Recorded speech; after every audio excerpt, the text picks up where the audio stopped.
নমস্কার, আমি দুর্নিবার। আমি মীনাক্ষী। আমরা 23 তারিখে এসেছিলাম এখানে মজুলে রিভার রিট্রিটে, ঋষিখোলায়। ট্যুরমেনিয়ার সাথে এটা আমাদের সেকেন্ড ট্রিপ। ইয়েস। তো আগের ট্রিপের এক্সপিরিয়েন্সটা ভীষণ ভালো ছিল, এই ট্রিপের এক্সপিরিয়েন্সটাও ইকুয়ালি ভালো, ইনফ্যাক্ট আরও ভালো। তার কারণ হচ্ছে যে জায়গায় এই রিট্রিটটা তৈরি হয়েছে সেটা একদম নদীর পাশে।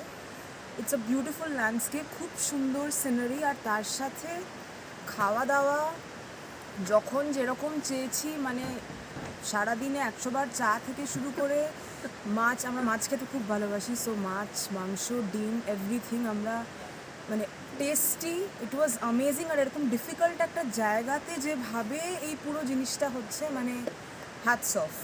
তো যারা ভিডিওটা দেখছেন তাদেরকে বলছি যে প্লিজ আসুন এখানে আর এই সুন্দর এক্সপিরিয়েন্সটা করে যান।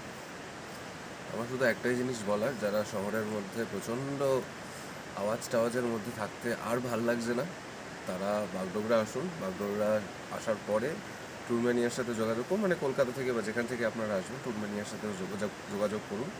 ওরা আপনাদের বাগডোগরা থেকে হোক, এনজেপি থেকে হোক, যেখান থেকেই হোক, দরকার হলে আপনাদের টিকিটটাও ওরা অ্যারেঞ্জ করে দেবে।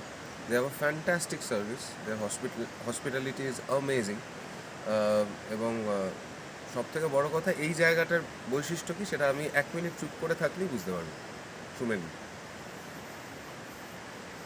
এই আওয়াজটা সব সময়